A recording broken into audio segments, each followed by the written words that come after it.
Hi guys. So I did it again, rank 1 for the third time in a row. Pretty happy with that. I had some very strong competition from Teensha, and yeah, was lucky to pull off a 147. I think I could get 148 to be honest with this new build. And if I had some more time, and it took a lot of testing to figure out the best way to make this work. And that's what I wanted to share in this video today.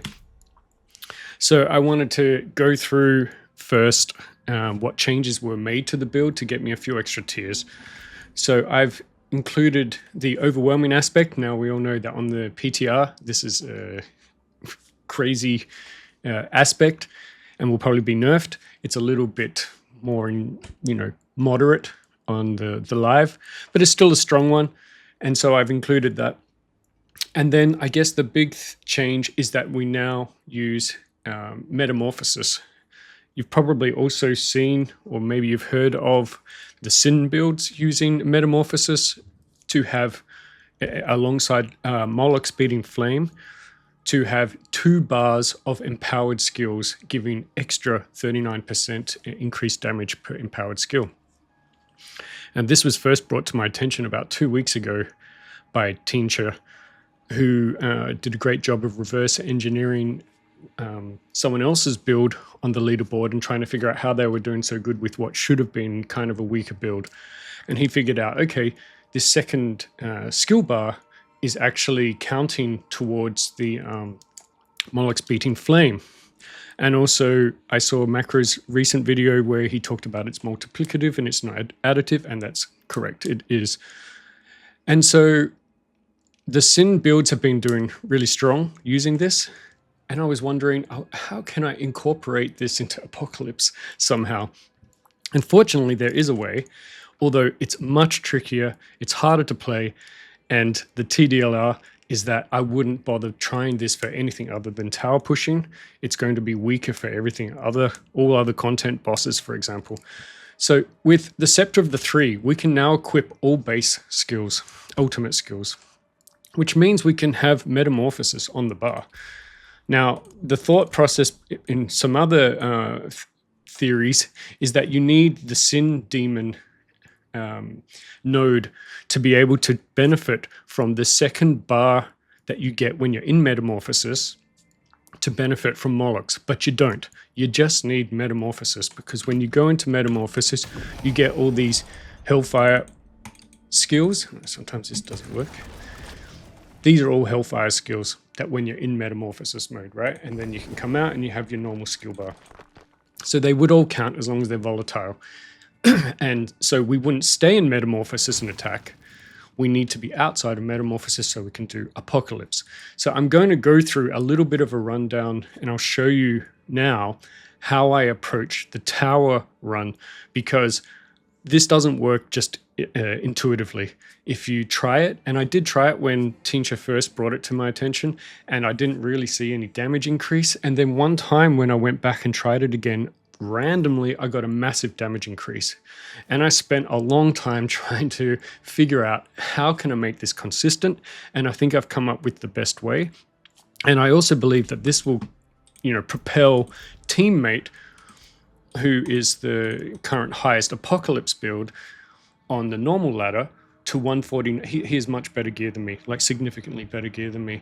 And that will get him to 149, 150, because I've talked with him since he got this, and he wasn't running it the way that I figured out in the end to run it and make the damage consistent. He was having the same issues I was initially, which was very inconsistent, high spikes of damage. But I figured out how to make it very consistent for every pack of elites that we come across. And so I'm going to go through that now. Before you go into the tower, it's important to make sure you have your demon out, and then you want to cast Bombardment to get up to 100 stacks from your Mephis set with the Sadism stacks. You do that beforehand, and then that's persistent wherever you go. If you die, you lose those stacks, right? Okay, so I enter the tower. I have 10 seconds of time. What I will do is cast Sigil of Subversion, which will give me Sigil of Chaos, and now I'm volatile. I will cast Metamorphosis to go into Metamorphosis mode, and I will cast Demonic Strike to make everything there volatile. And then I wait out the 10 seconds to make sure I have enough of the wolves, and then I will go into the combat. And once I see an elite pack, I will jump in, switch out of the mode, put up my hex because that's important for me, get to 20 stacks with the scepter, and then start doing apocalypses. And as you can see, I get some huge damage, 10,000 trillion, 13,000 trillion, things like that, right? Once that is dead, I will then go back into metamorphosis mode and go to the next pack, right? So I will then see the next pack, jump in, exit, build back up to 20 stacks, and keep going. And so that's the basic premise of it. It is very tricky to play. It's easy to lose those 20 stacks.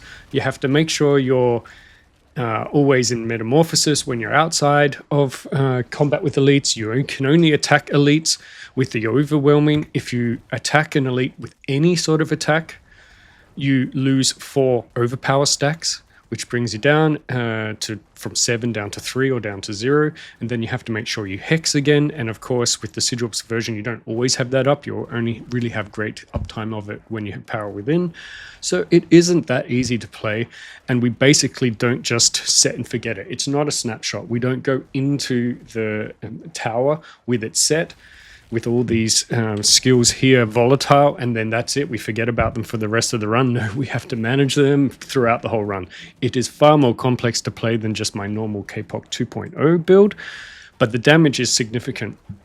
The big trade-off, is that when we moved Metamorphosis onto the bar, we had one of 2 options that it could overtake. It can either overtake Sigil of Subversion or it can take over Dark Prison. So I've chosen Dark Prison. I saw Teammate did Sigil of Subversion. However, I think we need that. I use these Calamity and I use Overwhelming, and they both require Hex. For us to, at the start of a tower run, go into volatile mode, we need to cast a Sigil, and Sigil of Subversion is the only one we would have on the bar. Apocalypse, we usually have 0 stacks at that point, so we can't. You could sort of do that if you could do it so that before you go in, every tower run, you've put a few stacks on, because those stacks do carry over when you go in. But look, we die a lot with this build, and that would be a lot of hassle. Every time we lose or die, we come out, we come in here, get a couple of stacks and go back in the tower. Nobody's going to do that. So instead, I chose to replace Dark Prison. It makes us very, very squishy, and it's tricky. We could, again, of course, like I said, get rid of Sigil of Subversion instead, put Metamorphosis there, and then not use these Hex rings. We would use Heresy instead, and then we'd use Volatile or something like that. Or we could rely on just Sigil of Subversion being cast with our Apocalypse and building up Hex stacks, but that is very unreliable, especially against the boss. So I wouldn't rely on that. I'd pretty much rely on a 0 hex build if I was to go down that path of replacing this one to make sure we're more survivable. But for now, I found a way to make it work even without Dark Prison. And yes, it's pretty hard to play. So I wouldn't play this unless it was for tower pushing. Now I'm going to get into a little bit of the specific gear that we have for this build, what changes are, and what options you might have. Okay, so for gear, I'll start with the helmets, of course. I still use Godslayer Crown. I have, 50% of my runs at 147 were trying out the Lucian and trying out Godslayer. Yes, Lucian will do more damage, but it is much more of a hassle to keep up. And yeah, even with a 100% attack speed and massive Wrath regeneration from here, meaning Lucian just doesn't have an issue, I think the pulling in effect for when there are 3 elites is massive for Godslayer Crown. We lose a lot of time sometimes with Crown and Lucian killing off individual elites. So yes, we lose some damage on the boss, but it hasn't been an issue now that we're using the second bar. The damage is not really the issue anymore, it's survivability. And I feel like I survive more when I have Godslayer Crown. I pull in everything, I kill everything, nothing is like shooting me from a distance. It's soft CCs, I'm even just pulling them in, right? So I prefer it. Again, you can use Lucian if you prefer, and it probably is necessary for, like, for example, Teammate to do a 149 or something like this. We still use Flesh Writ Carapace. You're looking for either attack speed or fire transfig. Those are basically equal in my mind. Attack speed equals around about 12.5% damage increase, if not more. Like I said, you're aiming to get to 100% attack speed. And so that's quite important. We're using the World Breakers, no changes there. Exceptional Leggings, we're using the two-handed gain 40% reduction, and I'm really looking forward to season 15 when we can kind of have something a little more interesting as an aspect here rather than just a flat damage reduction. I'm really liking Bane Link. I'm liking a few different options that we could have here that not just damage reduction but add some sort of creativity into the build. We still use footfalls. You don't have to have one with maximum evade charges. You can have one with attacks reduce the evade because it's 12 seconds, right, here. And once you're out of these, it can be quite a long time. So it's before you get one back. And it's when you have a lot of stacks like I do, you can kind of use them up trying to traverse around quickly, which is fixed a little bit now that we can use Rampage in the second bar. I alternate between Rampaging and then evading, which gives me a little bit more time. Whereas if you use the attacks reduce the evade timer from 12 seconds, you don't have ever more than one, but, 2 or 3 attacks and you're back to having one available, right? So it's pick or choose. I would pick whichever one has the best transfig on it. That's what I would go for. So if I got one footfalls with a better attack speed or with fire transfig, I would switch over to that regardless of what the evade charges said. Scepter of the Three, the most important piece here for this puzzle because we need it for the metamorphosis. And actually, I'm pretty happy that we found a way to kind of make this weird wacko weapon work. Like, what is the reason that you can equip all base ultimates? You can't put points into them. It's like useless. Like, who's going to put over a base one? But we figured out a way to make it work. It still works now, even after the reset. I just tested it. There was some sort of thoughts of that they might fix it. But that's not happened. So yeah, I think it's kind of cool we found a way to work. And by the way, on season 15, I feel like this is even better. It takes 100 stacks now to get it up, but there's been one critical change. Here on this version, it says attacking enemies with no skill builds up ultimate. So every time I cast a bombardment, even though bombardment rains down things, they are not adding any stacks. It was just one cast equals 1 stack on the current one. However, on season 15, this says hitting enemies, not attacking enemies. So when I cast once, it adds about 10 plus stacks to, and if you get this to 5 stacks, you're adding a lot. So even without wolves, I can get to 100 stacks in about 4 seconds. And with wolves, I get to 100 stacks in about 1.5 seconds. And the scepter is increased in damage from here. It's up to 325% now. So arguably it's gotten stronger. And why this is important is that the overwhelming aspect on the season 15 is super strong, right? It's 1,000% damage. It's not going to last. It's probably going to get nerfed. And then if it does, we would use the Scepter of 3. I don't want to talk too much about season 15 because that PTR really kind of annoyed me. But anyway, so we're still using this. And as you can see, I don't have one with fire damage on it. I have one with attack speed, and that one works fine. If I had one with fire damage, I would probably use that. I don't have one. We're using Molochs, the most important piece here, and of course you want to have Vampiric Curse as the aspect that you put onto it. If you don't know how to do that, by the way, because I've seen a few questions, when you put your amulet into the cube, you add over a Kulian tuning prism and then transfigure, and it will add a random aspect, utility aspect. So not usually a damage, although some of them are damage related. And I would consider this damage related because it's adding vulnerable when I don't have a way to get vulnerable otherwise. So yeah, that's how you do that. For the rings, you have a couple of options here. So I did a lot of testing. I was back and forth with a lot of different aspects. There's some cool aspects, but I still had the most success with Hex increases your critical strike chance by 20%. And so I get 60%. So essentially I have 100% crit because I have 45 base and then I add on 60. So even sometimes I only add 2, it's 85% crit, right? So that's still pretty good. If I don't use this ring and I add in a damage ring such as Heresy, and then I switch around some of my weapons and stuff, I can get my crit to around 65-70%.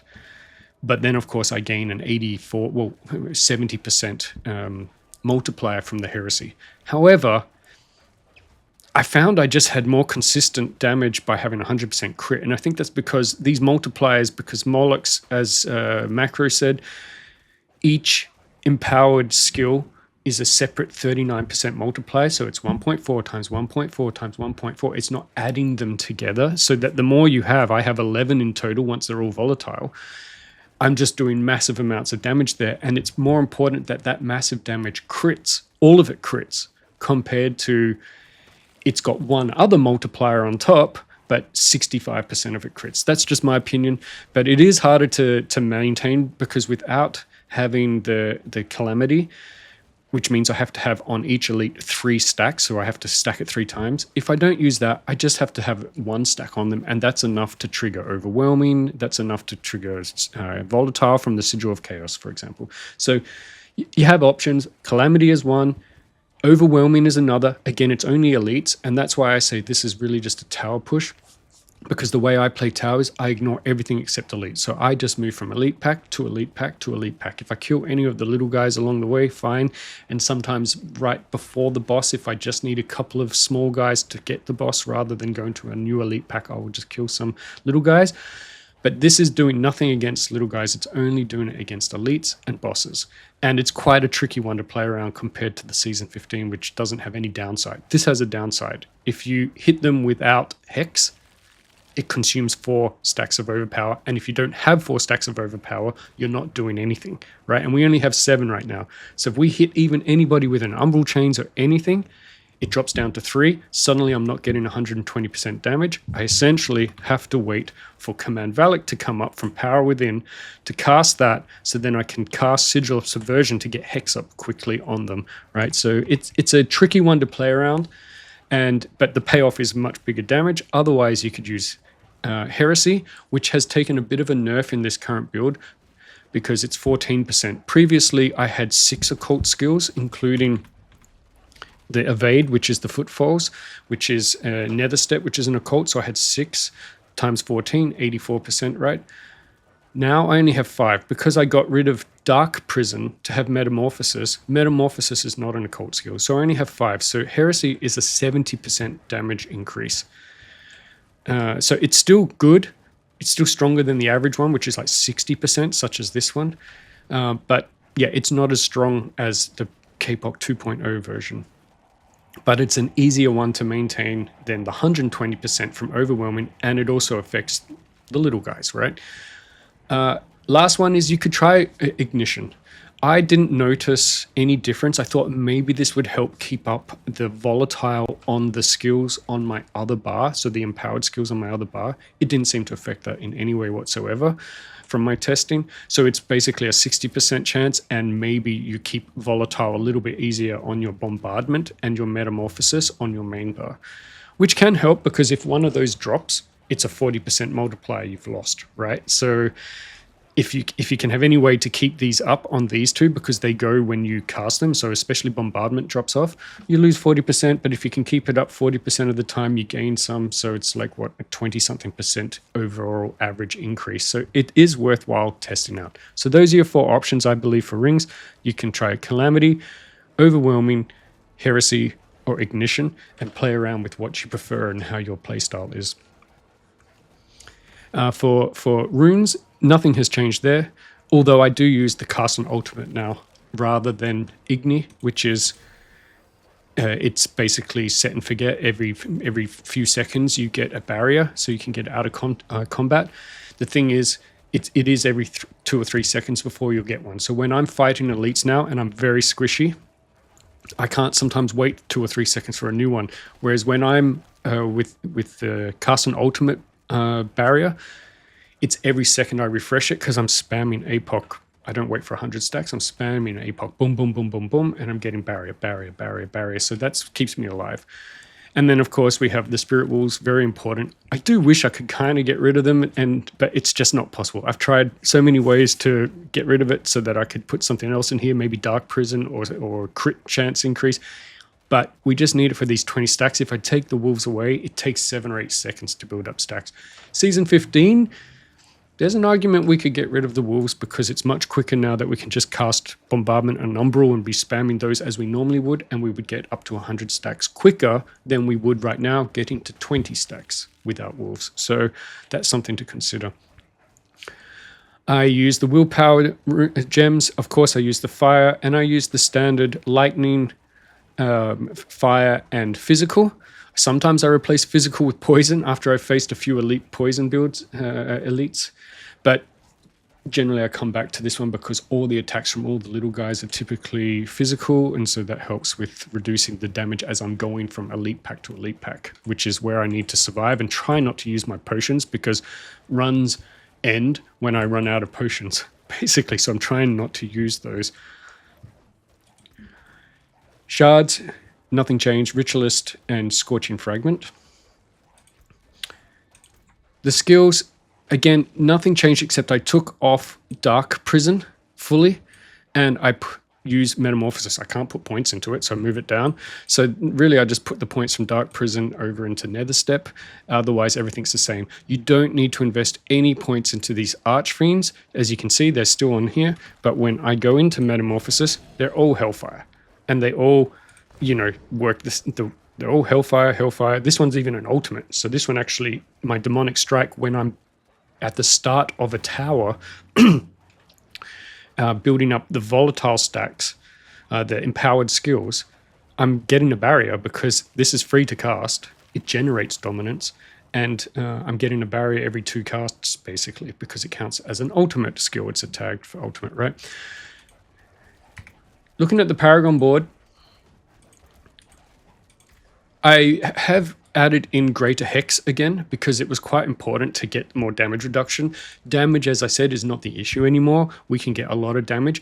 The issue is being able to stand still to do that damage, and we need as much damage reduction as possible. So I've added back in Greater Hex, and I've replaced Chaos Board, which says you need some kind of overpower to get 100% increase on attacks. I've replaced it with Ritualism. This is only because sometimes I feel like maybe I don't have overpower yet, like when I first start fighting elites, because I haven't cast my Command Valak yet, or I've lost all my overpower from hitting them without them being hexed, so that I lose the overpower. Having said that, I think I could probably go back to Chaos and get that extra 10%. But I also like this board because on Umbral, Unbound, really works well with Emergence and with Vicious. So I really double dip here on getting this bonus to all the magic nodes here and get quite a lot of extra additive damage. So it kind of makes up for a little bit of the 10% loss that we have from Chaos. So yeah, otherwise I'm using Empowered, Unbound on the Ritualism. I'm using Hellforge on Fathomless. I'm using Entropy on Greater Hex, and Entropy goes over here because I want volatility as much as possible here. And then Demonic Spickles with Eldritch Sight, which is probably our strongest one. There is a little bit of a thought of using Attrition, actually. Hits from Archfiend skills increase the damage enemies take by 4% for 20 seconds, stacking up to 20. Because I could go into Metamorphosis mode, Demonic Strike 5 times, and for 20 seconds I'll have 20% increased damage, and then come out of it and then go into my normal routine. That could work because every elite pack I come up to, I straight away jump in Metamorphosis mode, and sometimes I even do a couple of attacks, and then I switch over to my main one. It's a bit risky for a small increase in damage. It's a 20% multiplier compared to, say, a 15% multiplier I would get off a normal glyph. So I don't know. I may try that out. And the thing is, typically I'm trying to get straight into damage mode as quickly as possible and start stacking up 20 stacks on the scepters. And yeah, any time spent in another mode doing damage is just I'm taking damage without doing any damage, basically. So I don't know. It is something to consider. And Mercenaries, I use Rahir and I use Alkan. That's because I play at 100% attack speed and he has some damage reduction on his ability, right? which is not that reliable, but Rahir is very reliable and he's amazing. If you don't have 100% attack speed, I would probably use Variana and have her attack speed buff, which can be 10% every now and then, which I think is more valuable than this damage reduction, although for this build, probably the damage reduction is still more valuable. I have all 3 build guides up on infinitybuilds.com, which is the non-mythic starter version, a mythic version, which is essentially K-POC 2.0, and I'll add this Tower Push 3.0 ultimate damage version. And so if anybody wants to play it, test it, they can see exactly how I built it and follow along very easily. Going forward, I don't know if I'm going to compete the rest of this season. Yeah, there's an exploit for mouse and keyboard that is kind of making its way to Warlock Sin builds. And yeah, I'm not that keen on competing against exploits like this with the teleport to war plan like the druids have, and that can also be used by warlocks supposedly. So yeah, we'll have to see. I'm going to keep a check of the leaderboards over the next week or two and see how it goes. I play on controller, so yeah, I don't really have that strong interest. Also, I feel like I've been rank 1 3 times, and maybe it's fair for someone else to get the Grandmaster title as well. We'll see. Lastly, I wanted to talk a little bit about PTR. I intended to do a video on the different PTR builds that could be potential for Season 15, and very quickly I realized that's just a total waste of my time and your time to even do. Everything is going to change. The builds are just ridiculous right now. This build here does 600,000 trillion plus apocalypses when you use the lyrics and the new splinters, and it's doing 80,000 trillion without using lyrics and splinters, and that's just ridiculous damage. So there's no point.